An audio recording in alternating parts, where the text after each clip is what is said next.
की आवाज है। जरा थोड़ा मालूम पड़ना चाहिए कि मुझे में कोई कार्यक्रम हो रहा है।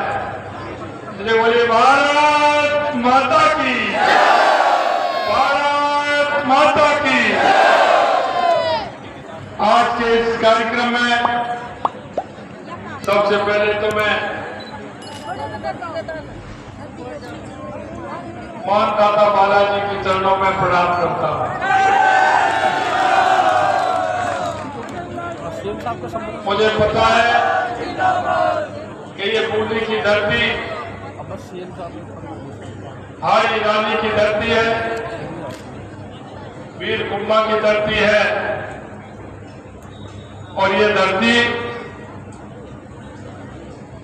ऐसी धरती है कि जो कहती है वो करती है। आज के इस कार्यक्रम में हमारी कैबिनेट में हमारी उप मुख्यमंत्री दिया कुमारी जी, आपके अपने लाडले जिन्होंने कोटा और बूंदी की पहचान देश में ही नहीं पूरी दुनिया में खुशबू फैलाने का काम कोटा बूंदी का किया है से हमारे सबके श्रद्धेय ओम बिरला जी। पार्टी के हमारे उपाध्यक्ष मुकेश आदि जी, नई दिल्ली भाजपा के प्रदेश के उपाध्यक्ष कपिल मिश्रा जी, जिला अध्यक्ष बूंदी सुरेश अग्रवाल जी, लोकसभा के प्रभारी शंकरलाल टारा जी, यहाँ के प्रभारी भाई जुगल शर्मा जी, सम्मानीय हमारे पूर्व मंत्री प्रभुलाल सैनी जी, अशोक डोगरा जी, ओम प्रकाश शर्मा जी, कुंज बिहारी जी बिटिया जी, कमललाल शर्मा जी, मंच पर विराजमान सभी पार्टी के नेतागण, मेरे सामने बैठे मेरे पूजा योग बुजुर्गों, इतनी बड़ी संख्या में आई मेरी माता बहनों और मेरे जिगर के टुकड़े मेरे युवा साथियों, इतनी बड़ी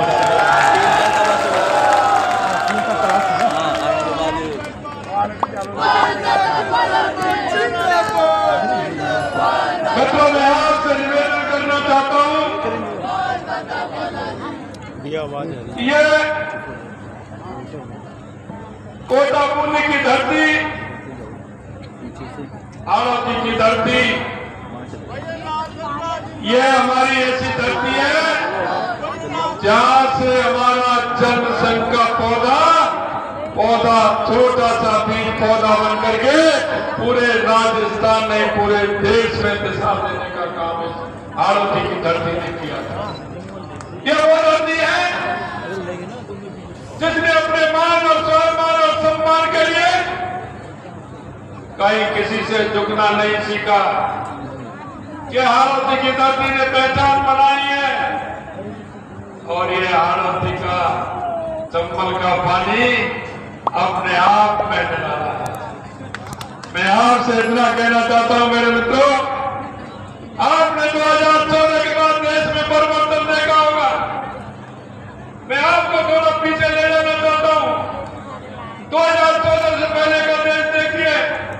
2014 से पहले आपको ध्यान होगा कि किस तरह से देश में भ्रष्टाचार की कहानी होती थी। भ्रष्टाचार की डेली अखबारों में आप पढ़ते थे किस तरह से पूरे देश के अंदर भ्रष्टाचार होता था। लोगों को लगने लगा था कि भ्रष्टाचार तुष्टिकरण के आधार पर सरकार चलती थी। आतंकी आते थे, कहीं ना कहीं बम फोड़ करके चले जाते थे, किसी रेलवे स्टेशन पर बम फोड़ देते थे और किसी भीड़ वाले इलाके में बम फोड़ देते थे। यही नहीं होता था मेरे भाइयों बहनों, हमारे सैनिकों का सिर काट करके भी ले जाते थे। मैं आपको ध्यान दिलाना चाहता हूं, 2014 के बाद अगर इस देश के अंदर परिवर्तन हुआ है, चाहे हमारी गरीब कल्याण की योजनाएं हो, चाहे हमारे देश का विकास हो या हमारी सीमाओं की सुरक्षा हो, यह हमारा दुनिया में बढ़ता हुआ गौरव और दुनिया में बढ़ता हुआ यह देश के यशस्वी प्रधानमंत्री नरेंद्र मोदी जी ने 2014 के बाद देश के अंदर इस तरह का परिवर्तन करने का काम किया है। अरे इन लोगों ने गरीबी हटाओ के नारे तो लगाए थे, लेकिन कभी गरीबी से इनका फासला नहीं रहा। इन्होंने किसान के बारे में खूब कहा, योजनाओं के बारे में सरकार लेकर के आई हो। अगर किसान के लिए अगर योजना लेकर के आई तो भारतीय जनता पार्टी की जब जब सरकार बनी है तो किसानों की योजनाएं भारतीय जनता पार्टी की सरकार ने लागू की। मैं आपको ध्यान दिलाना चाहता हूं, हमारे पूर्व प्रधानमंत्री माननीय अटल बिहारी वाजपेयी जी ने किसानों की चिंता की, किसान क्रेडिट कार्ड बनवाने का काम किया, किसानों की चिंता की, क्यों किसानों के गांव में जाने के लिए रास्ता नहीं था तो प्रधानमंत्री ग्राम सड़क योजना के माध्यम से हर किसान को सड़क से जोड़ने का काम किया। तो देश के पूर्व प्रधानमंत्री स्वर्गीय भारत रत्न अटल बिहारी वाजपेयी यही नहीं, हमने जो कहा है वो करके दिखाया। हमारे घोषणा पत्र में 21 अक्टूबर 1951 में जनसंघ की स्थापना हुई थी। जब से लेकर के 6 अप्रैल 1980 में भारतीय जनता पार्टी हुई, उससे लेकर के जो भी अपने घोषणा पत्र में आपके सामने समक्ष वादे किए, हमने घोषणा पत्र का एक एक वादा पूरा करने का काम किया, एक एक वादा पूरा करने। ये लोग कहते थे कि तो भारतीय जनता पार्टी का टुकड़ा है, भारतीय जनता पार्टी अपने बातों को पूरा काम करती है। धारा 370 कभी कोई मिटा ही नहीं सकता, कभी हट ही नहीं सकती। ये कहते थे जब धारा 370 हटाएंगे खून की नदियां बह जाएंगी। मित्र, मैं आपसे कहना चाहता हूं, धारा 370 हटिया नहीं हटी, अरे हटिया नहीं हटी, हटिया नहीं हटी। अरे कोई कंकर भी पहुंचा क्या वहां, कोई एक खून की बूंद गिरी क्या? अरे मैं आपसे पूछना चाहता हूं, क्योंकि ये तुष्टिकरण के आधार पर चलने वाले लोग हैं, हमेशा ये तुष्टिकरण के आधार पर चलते हैं। मैं आपसे भी निवेदन करना चाहता हूं मेरे भाइयों बहनों, इस देश के विकास के लिए, इस देश की संस्कृति के लिए हमारी एक नहीं, 2-2, 3-3, 4-4 पीढ़ियां खप गई, लेकिन हमने हमारा विचार और हमारा राष्ट्रवाद जिसे हम लेकर के चलते हैं, दुनिया में हमारे देश का झंडा ऊपर हो, हमारे अंतिम छोर में बैठा हो, अंतिम व्यक्ति पंक्ति में जो बैठा है उसको हमारी योजनाओं का लाभ मिले।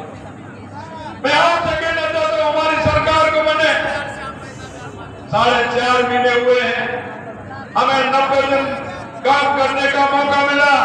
हमने हमारे संकल्प पत्र में आपसे जो वायदे किए थे, मैं आपके समक्ष कहना चाहता हूं क्या 45% वायदे हमने पूरा करने का काम किया है। 45 ये कहते हैं, मैं कल परसों अखबार में पढ़ रहा था, मैं देख रहा था ERCP की योजना इन्होंने अटकाने का, लटकाने का काम किया था।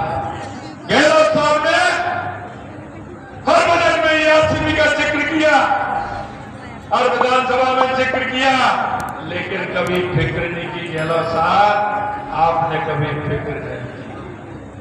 आप अगर फिक्र करते तो हमारे लोगों की ERCP की योजना बहुत पहले आ गई होती।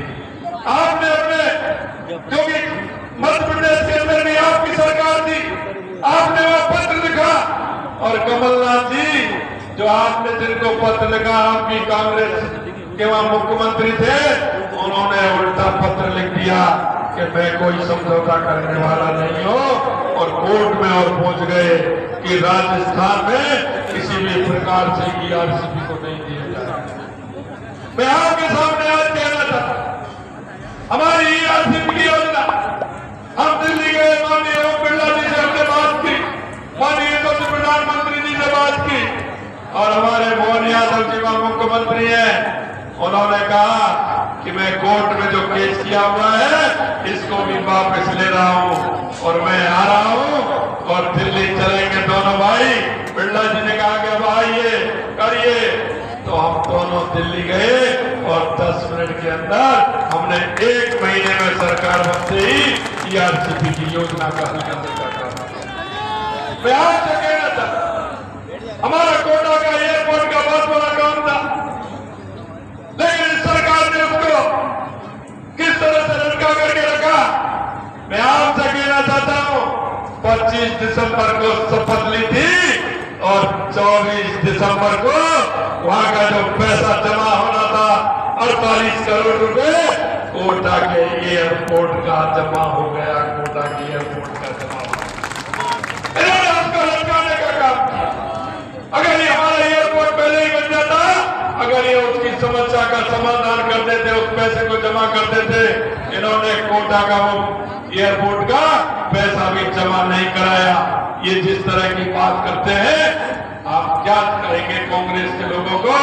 ये झूठ और लूट की बात करते हैं, झूठ और लूट की बात। आपने देखा होगा हमारे जिस तरह से इन्होंने राजस्थान के अंदर घोटाले किए हैं। अभी बिरला जी एकदम कह रहे थे कि कोरोना के समय में, अरे कोरोना के समय में देश के यशस्वी प्रधानमंत्री नरेंद्र मोदी जी कोरोना में जनता की सेवा करने के लिए लग रहे थे, देशवासियों की सेवा कर रहे थे। हमारे सांसद, हमारे विधायक, हमारे माननीय लोकसभा के अध्यक्ष यहाँ आकर के सेवा कर रहे थे और कांग्रेस के लोग मिड डे मील में घोटाला कर रहे थे। घोटाला मैं आपसे कहना चाहता हूं और वो उनको भी कहना चाहता हूं, तैयार हो जाइए, तैयार हो जाइए। आपने जो एक घोटाला किया है, आइए मालूम पड़ेगा घोटाला किस तरह से करते हैं। मतलब मैं आपसे कहना था, आपके बीच में हमने वायदा किया था, क्योंकि हमें पता है युवाओं के सपने को इन्होंने किस तरह से रोकने का काम किया था। हमने कहा था 19 पेपरों में 17 पेपर लीक करने का काम किया है। आपने देखा, हमने कहा SIT गठित करेंगे। हमने आते ही SIT 15 दिसंबर को शपथ ली, 16 दिसंबर को SIT गठित की और आप देख रहे हैं डेली गिरफ्तार हो रहे हैं। 70 में गिरफ्तार हो गए, 97, 100 होने वाले हैं। अभी आगे से क्या और भी बढ़ने वाली है। ये तो वो लोग हैं जिन्होंने नकल की, ये तो वो लोग हैं जिन्होंने पेपर खरीदा था, ये तो वो लोग हैं जिन्होंने नकल करके पास हुए थे। अभी शोरूम वाले बाकी हैं, अभी वो बाकी हैं। मैं आपके बीच में कहना चाहता हूं कि कितना भी बड़ा व्यक्ति हो, जिन्होंने युवाओं के आंसू लाने का काम किया है, युवाओं के साथ कुठाराघात किया है, किसी कीमत पर नहीं छोड़ा जाएगा, किसी कीमत पर नहीं छोड़ा।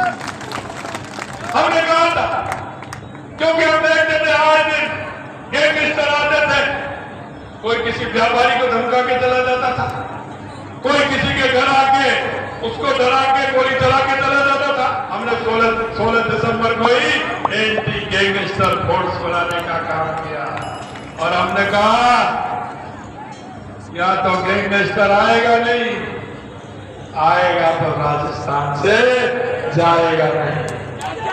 मित्रों, मैं आपसे कहना चाहता हूं, हमने जो वादे आपसे किए हैं, हमने किसानों को सम्मान निधि देने का वादा किया। हमने किसानों को सम्मान निधि 6,000 रुपए देश के यशस्वी प्रधानमंत्री नरेंद्र मोदी जी देते हैं और पहली किस्त के 2,000 रुपए हमारी राजस्थान सरकार ने भी दे दिए। पैसे ही नहीं दिए। ऐसे जो लोग थे जिनके पिताजी का देहांत हो जाता था, उनके पुत्र और पुत्रियों को उनका नाम चढ़ करके उनको किसान सम्मान निधि मिलनी चाहिए थी। हमारे केंद्र से बार बार पत्र आते थे, लेकिन यहाँ की सरकार ने वो सूची भी नहीं भेजी। हमने ऐसे 63,000 किसानों की सूची भेजी है और उनको सम्मान निधि मिलना प्रारंभ भी हो गया है। ये भी हम आपसे निवेदन करते हैं। हमने आपसे कहा कि गेहूं की MSP बढ़ाने का काम करेंगे, तो 125 रुपए गेहूं की MSP बढ़ाने का काम किया, 2275 से 2400 रुपए करने का काम किया। हमने हमारी आंगनबाड़ी की, हमारी आशा सहयोगी, आंगनबाड़ी की कार्यकर्ता, आशा सहयोगी जो हमारी कार्यकर्ता है, उनका मानदेय नहीं बढ़ाया। काम देते जा रहे हैं, पैसा बढ़ा नहीं रहे। हमने आते ही 15% उनका वेतन बढ़ाने का काम उन माता बहनों का भी किया है। हमारी सुरक्षा, सामाजिक सुरक्षा पेंशन जो हमारी माता बहनों को मिलती है, हमारे दिव्यांग भाइयों को मिलती है, उसको भी बढ़ाने का काम नहीं किया। उसको भी हमने 15% बढ़ा करके 1000 रुपए, हम 1500 रुपए करने वाले। हमने कहा है कि हम 1000 से 1500 रुपए करेंगे माता बहनों की पेंशन। हमने पहली किस्त 150 रुपए की 1000 रुपए से 1150 रुपए करने का काम हमारी सरकार। मित्रों, मैं कहना चाहता हूं, राजस्थान के अंदर डीजल में बहुत बड़ी दिक्कत थी। कहते थे कंपनी कर रहे हैं, उनका काम करेंगे, तसल्ली करो भाई, क्यों चिंता कर रहे हो। लेकिन ये गोयल साहब ये ना आपने असंतुलन कर रखा है। गंगानगर में कुछ बात, बीकानेर में कुछ, जोधपुर में कुछ, कोटा में कुछ, ये क्या है? ये क्यों नहीं किया आपने? हमने 2400 करोड़ रुपए का 2400 करोड़ रुपए का हमारी सरकार ने घाटा झेला है। हमने उसको भी संतुलन किया है और हमने पैसा भी कम किया है। राजस्थान के अंदर 3.5 रुपए से लेकर के 7.5 रुपए तक हमने पेट्रोल सस्ता किया है और 3.5 रुपए से लेकर के 6.5 रुपए तक हमने डीजल सस्ता किया है। हम कहते हैं, हमसे कहते हैं आप दिल्ली जाते हैं। अरे तुम्हारे पास क्या है? दिल्ली जाते हैं तो वहां मिलकर के आते हैं, तो लेकर के आते हैं ना। ERCP की योजना कर दी हमने, डीजल सस्ता कर दिया हमने, यमुना से पानी ला करके हमने 3 हमारे जिले जो शेखावाटी के थे उनमें पानी की व्यवस्था कर दी।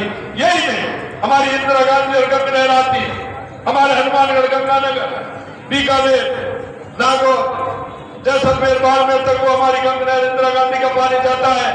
बीच में कच्ची नहर है, 15 किलोमीटर पंजाब में कच्ची नहर है, का पानी आता है वो टूट जाती है, बंद करनी पड़ती है, किसानों को परेशानी होती है। हमने 2400 करोड़ रुपए हमारी सरकार ने दे करके हमने वो 15 किलोमीटर जो कच्ची नहर थी उसको भी पक्का करने का काम हमारी सरकार ने किया। मैं आपको बताना चाहता हूं मित्रों, यही नहीं, क्योंकि राजस्थान में पानी की परेशानी है, हमारी ERCP की योजना 21 जिलों को पीने का पानी भी देगी, 2,80,000 हेक्टेयर भूमि को सिंचाई के लिए भी पानी देगी। और मैं आपसे कहना चाहता हूं, हमारा पागड़ का इलाका हो या हमारा पश्चिमी राजस्थान का इलाका हो, हमने देवास योजना के माध्यम से जो हमारा उदयपुर की अरावली पर्वत, अरावली श्रृंखला का जो पानी था, आधा हमारा बंगाल की खाड़ी में जाता था, आधा हमारा अरब सागर में जाता था। बंगाल की खाड़ी वाला पानी हमारे काम आता था, अरब सागर का पानी हमारा वैसे जाता था, वहां भी हमने शिलान्यास किया है। 1700 करोड़ रुपए की योजना बनाई है, वहां हमने निकट बना करके टनल के माध्यम से वो पानी को हमने उदयपुर की तरफ लिया है, जिससे उदयपुर की प्यास बुझे, राजसमंद की बुझे, चित्तौड़ की बुझे और वंशी वाले की कृपा हो, ज्यादा बारिश हो तो वो पानी हमारे बीसलपुर में आए, हमारे राजस्थान के आधे राजस्थान को पीने को पानी। हमने एक योजना को बना करके हमारी सरकार ने 3 महीने के अंदर काम किया। और मैं आपको विश्वास दिलाना चाहता हूं मेरे भाइयों बहनों, जो हम आपके बीच में जो घोषणा पत्र लेकर के आए थे और हमारा जो घोषणा पत्र था वो हमारा घोषणा पत्र हमने 40 से 45% पूरा किया है और हम 5 साल में इंतजार नहीं करेंगे। क्योंकि गहलोत साहब ने देखा हुआ, आपने पत्र निकाल लीजिए, कोई भी कांग्रेस का घोषणा पत्र निकाल लीजिए और उसको पढ़ करके देखिए, क्योंकि हमारा संकल्प पत्र होता है, हम एक संकल्प पत्र को जनता के बीच में, विधानसभा के चुनाव के बीच में भी हमारी गाड़ी गई थी, आपके गांव से लेकर के विधानसभा की समस्या लेकर के आई, लोकसभा में भी हमारी 2 गाड़ियां चली थी 1 महीने पहले, आपकी समस्याओं को हमने कलेक्ट किया था और उसमें से हमें संकल्प पत्र बनाया था। क्योंकि हम तो इसलिए चिंता करते हैं कि हम तो वायदा करते हैं उसको पूरा करते हैं। हमारे देश के यशस्वी प्रधानमंत्री नरेंद्र मोदी जी कहते हैं, जो करते हैं वो कहते हैं और कहते हैं वो ही करते हैं। इसलिए मैं आपसे यही कहना चाहता हूं, कांग्रेस घोषणा तो करती जाएगी, आज भी उनसे कह दो, ये कह दो कि मुझे तो सोने का हिरन चाहिए। कांग्रेस बिल्कुल कहती नहीं, ले जाइए, एक नहीं तो ले जाइए, एक नहीं तो ले जाइए। उनको घोषणा करनी होती है। एक आपने देखा होगा ना, सोशल मीडिया पर चल रहा है, पिताजी जाने वाले बेटों से कह रहे इस गौशाला में इतने दे देना, इस गौशाला में इतने दे देना, इस गौशाला में इतने दे देना। बेटा कहता है बाबा जी आप तो ऐसे घोषणा करते जा रहे हैं जैसे गैरत की, बेटा मेरे को तो घोषणा ही करनी है, देना लेना तो कुछ नहीं है।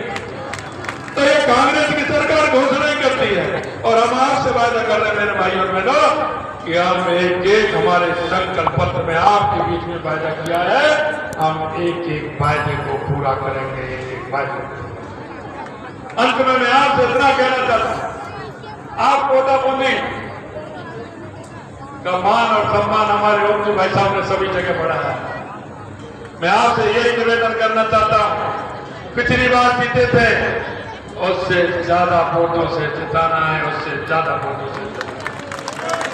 इसके लिए सभी तैयार हैं और 26 तारीख को सुबह 7 बजे तो लाइन में लग जाना, 10 बजे तक पूरा काम, 10 बजे तक पहले मतदान, उसके बाद जलपान। पहले मतदान, बोलिए, मैं बोलूं पहले मतदान, पहले मतदान, पहले मतदान, हाँ पहले मतदान करना, उसके बाद जलपान करना है। मैं आपसे यही कहना चाहता हूँ, यही निवेदन करने के लिए मैं आपके बीच में आया मित्रों कि हमको पहले से ज्यादा, कई गुने ज्यादा वोटों से माननीय हमारे ओम बिरला जी को जिताना है और तीसरी बार संसद में पहुंचाना है, तीसरी बार संसद में पहुंचाना है। अब की बार, फिर एक बार जोर से बोलेंगे, भारत माता की, भारत माता की, भारत माता की जय, जय श्री राम, जय जय श्री राम। बहुत बहुत